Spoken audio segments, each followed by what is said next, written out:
자, 반송 설비에 대해서 하도록 하겠습니다. 요즘은 이제 건물이 대형화되는 때이기 때문에 이 반송 설비를 많이 씁니다. 반송 설비는 영어로는 캐리어 설비라고 말할 수가 있습니다. 캐리어 설비. 캐리어는 많이 들어봤죠. 항공모함을 캐리어라고 하죠. 많은 비행기들을 싣고 장거리를 이동하는 그러한 배를 갖다가 캐리어라고 합니다. 이게 건물 내에서 이제 전기 설비 내에서 캐리어라고 하는 것은 결국 이제 사람이나 물품을 이제 이동시켜주는, 이제 운반하는 이제 그런 것인데, 이것이 전기 에너지를 씁니다. 전동기, 이제 모터를 많이 사용을 합니다. 모터를 사용하기 때문에 이제 전기 설비에서 이것들을 이제 다뤄주게 되어 있습니다. 건축법이 적용되는 반송 설비로는 엘리베이터, 에스컬레이터 뭐 이런 것들이 있고요. 그다음에 산업안전보건법으로 적용되는 반송 설비는 곤도라, 가내리프트 이런 것들이 있습니다. 주차장법이 적용되는 반송 설비도 있는데, 그거는 뭐 기계식 입체설 주차장 이런 것들이 사용이 됩니다. 엘리베이터 반송 설비 중에서 가장 대표적인 것은 엘리베이터입니다.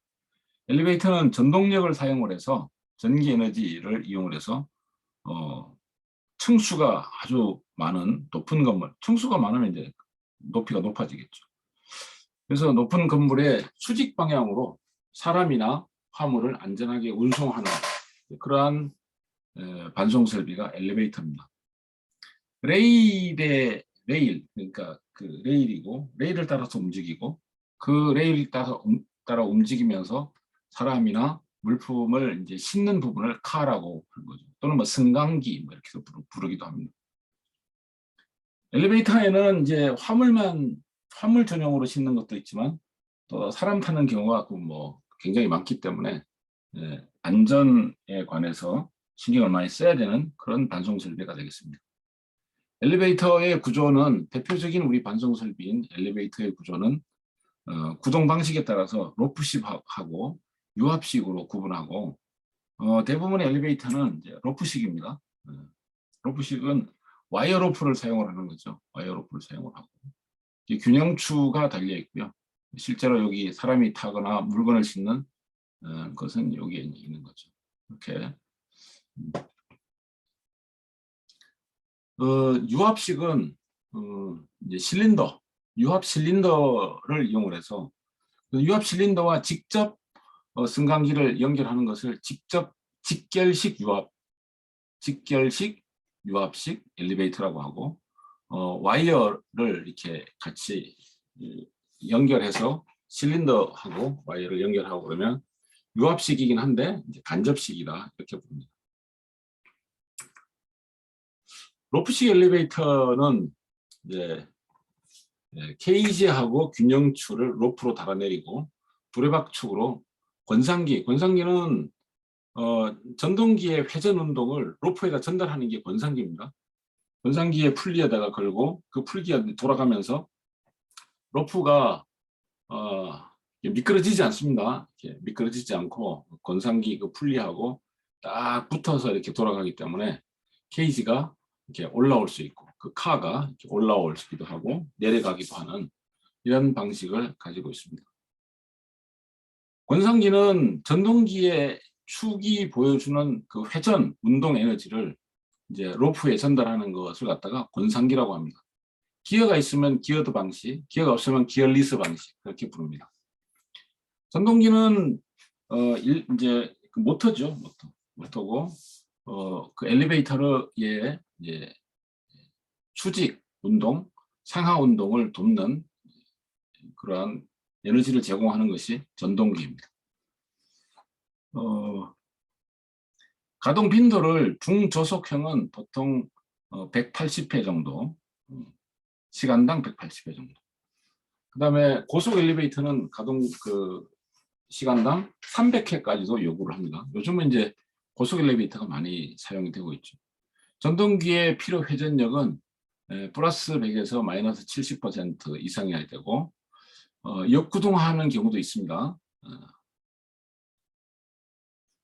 근데 여기 전동기는 회전력에 따른 속도 변동이 없어야 됩니다. 엘리베이터용 전동기는 속도 변동이 없어야 된다. 이제 이동하는 거기 때문에 움직이는 거기 때문에 당연히 브레이크가 필요하죠. 예, 전자 브레이크가 이제 필요합니다.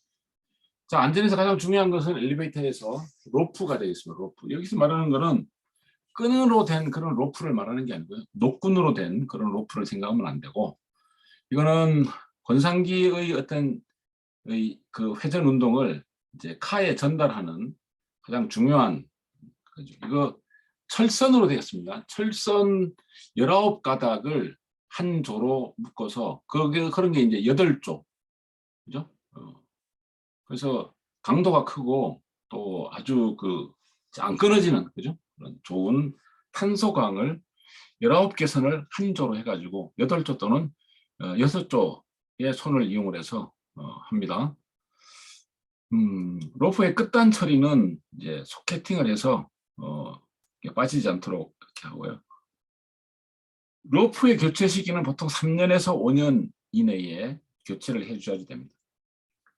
가드레일은 카와 균형추를 승강기로 이제 평면 내에서 일정 궤도상의 위치를 이제 이게 다른 데로 막 돌아다니지 않도록 그렇게 하는 거죠. 여기 카 가드레일, 이것이 이 공간 안에서 요동치지 않도록 가이드레일이라고 하는 것이 있습니다.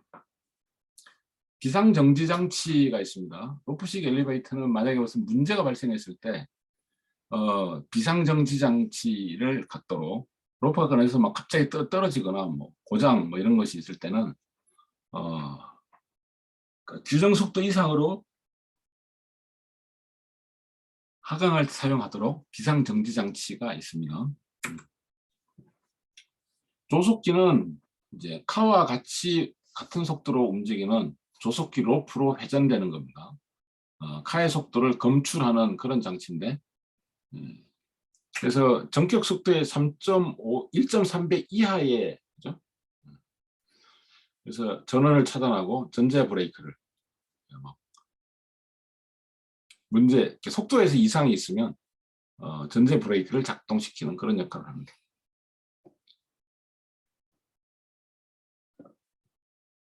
조속기 종류가 이제 2가지가 있는데, 디스크 조속기가 있고 플라이휠 조속기가 있습니다. 완충기가 있는데, 이거는 이제 바닥에 엘리베이터의 그 통로 안에서 맨 바닥에 충격 흡수하기 위해서 승강기가 추락할 때 충격 완화용으로 맨 밑에다가 유압식이나 또는 스프링식으로, 이거는 유압식이죠. 이거는 스프링식으로 충격을 완화시키기 위해서,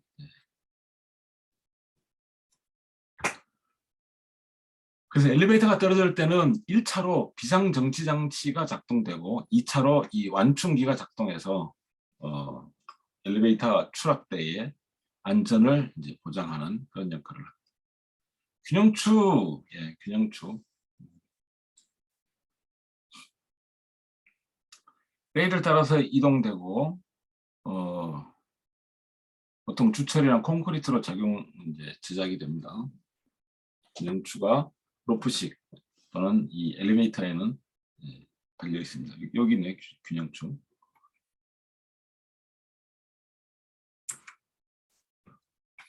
케이지실과 케이지 틀이라고 하네요. 그죠? 케이지실은 트립도어와 케이지 바닥, 그리고 바닥에 고정된 벽과 천장, 이런 비상구로 구성되어 있습니다. 사람과 물건을 보호하는 것이 주 목적입니다.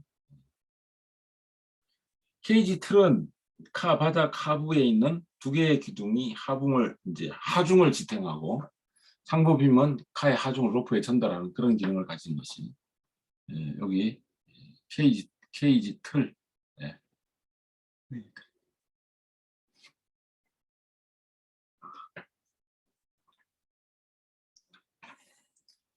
그래서 승강기에는 내구성과 안전성을 갖추고 전자브레이크, 조속기, 비상정지장치, 완충기, 최종 리밋 스위치, 문의 인터록 스위치, 이런 것들이 안전장치로 포함이 되어서 엘리베이터에 작동이 됩니다.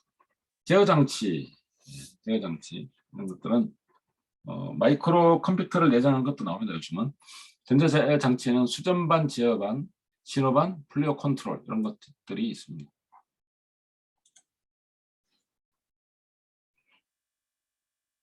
유압식 엘리베이터는 이제 펌프로 탱크 내에 기름을 실린더 내에 압축해서 플런저, 이렇게 막대기를 이렇게 밀어 올려서 케이지를 상승시키고 또는 하강시키는 방식의 엘리베이터입니다. 케이지 바닥을 직접 실린더하고 연결된 플린저와 붙여놓은 그런 엘리베이터를 직접 유압식 엘리베이터. 간접 유압식 엘리베이터는 이제 로프나 체인에 플런저를 연결해서 그렇게 하는 겁니다.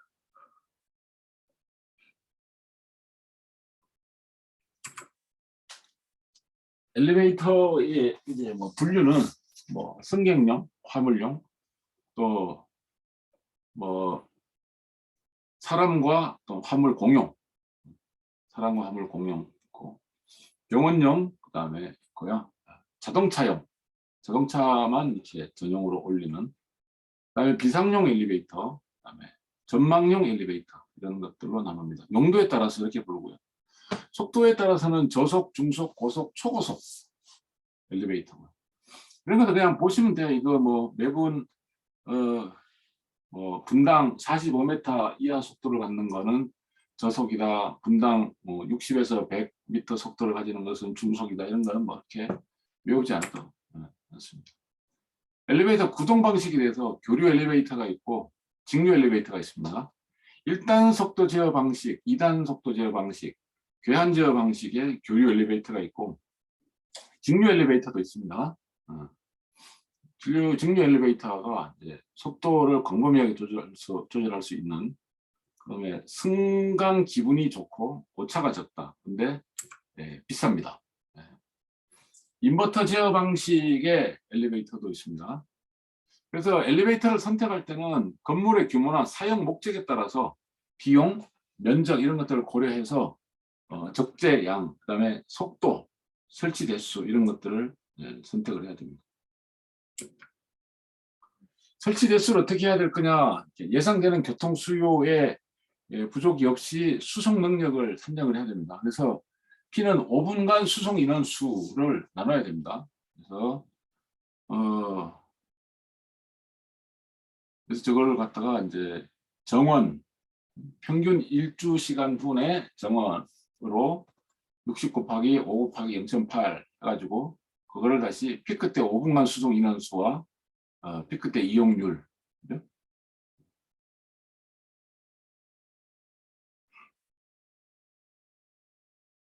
그걸 피크 때 5분간 사용 인원 수를 이걸로 나눠주는, 그렇게 해서 설치 대수를 결정하면 됩니다. 엘리베이터의 전기 설비는 권상 기동기의 용량은 P는 WVF 분의 1620 곱하기 P로 해서 무브와 운동 동력을 이제 더해준 그런 걸로 해서 권상 전동기의 소요 용량을 구할 수가 있습니다. 로프식 엘리베이터는 이제 여기다가 적재 하중, 전격 속도, 교육체의 개수, 엘리베이터의 개수 이런 것들을 넣어줍니다. 유압식 엘리베이터는 그 경우는 전격 적재 하중에다가 케이지 자중까지 계산을 해주었습니다. 그 다음에 에스컬레이터는 경사를 갖는 계단식으로 된 컨베이어입니다. 30도 이하의 기울기로, 그죠? 30도 이하의 기울기로 트러스의 여러 개의 발판을 체인으로 연결해서 위쪽에 구동 쇠창, 아래쪽에 종속용 쇠창 안에 체인을 걸어서 구동시킵니다. 그러니까 계단이 구동되는 거다. 계단이 이제 구동되는 그런 것이다. 그 안에는 체인으로 연결되어 있다.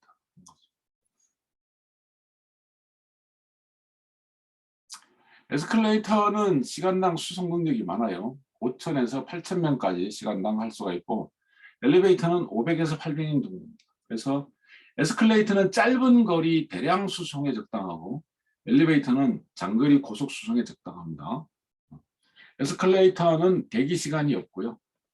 대량 수송이 가능하고, 그다음에 승강중 주위를 볼 수가 있고, 승강기보다 엘리베이터보다 전력 양이 더 적습니다.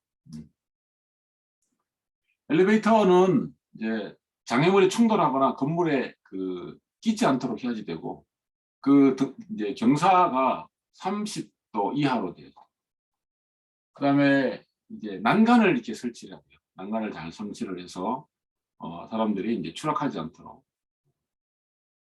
디딤 바닥에서 60cm 높이에서의 측간 거리가 1.2m 이하로 해야 된다. 전격 속도는 분당 30m 이하로 해야지 된다. 비상정지 버튼, 그다음에 비상정지 버튼을 좀 둬가지고 어떤 사고가 나거나 문제가 발생했을 때 운전을 정지시키는 안전장치를 반드시 가져줘야지 됩니다. 에스컬레이터 여러분들이 다 아시죠? 자, 이건 이렇게 넘어가겠습니다. 난간의 의장에 따른 종류가 불투명식 있고 조명형이 있고 전투명형이 있습니다. 그래서 조명형과 전투명형은 백화점과 같은 일반 빌딩용으로 입니다. 엘리베이터의 설치 위치는 건물 입구에 따라서 교통 동선상 건물 입구로부터 사람들이 이제 돌아다니는 어떤 동선을 두고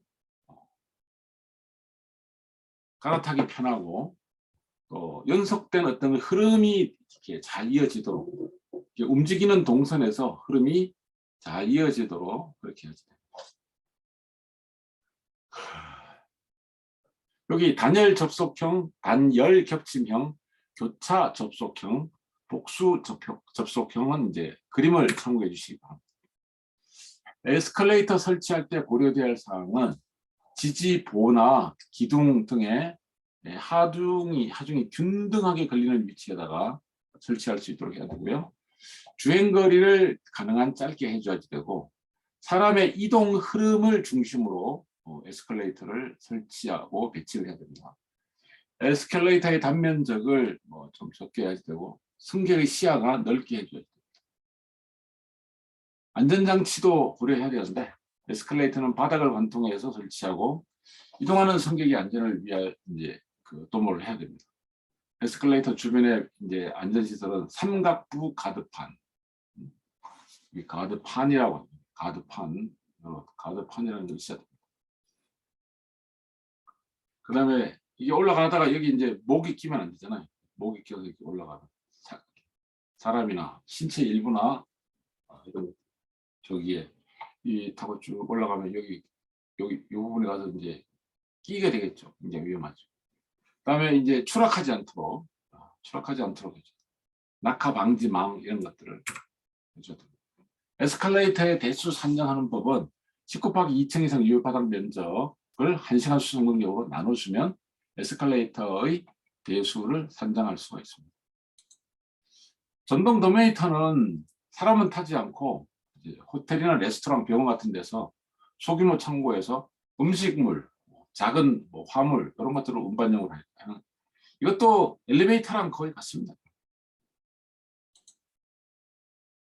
자, 이제 오토워크죠. 움직이는 보도를 말하는 거죠. 엘리베이터의 어떤 경사각을 아예 없애고 수평으로 서 있으면 수평 이동을 하도록 하는 그런 걸 갖다가 움직이는 보도라고 합니다. 움직이는 보도는 컨베이어 벨트를 대형화한 것이라고 보면 됩니다. 에스컬레이터하고 구조는 굉장히 비슷한데 양쪽에 난간을 설치하고 경사는 없습니다. 바닥면이 벨트식, 파레트식 이렇게 또 나눌 수가 있습니다. 자, 여기까지 해서 14주차 강의를 예비 전원 설비하고 반송 설비 이 두 가지에 대해서 강의를 마치도록 하겠습니다.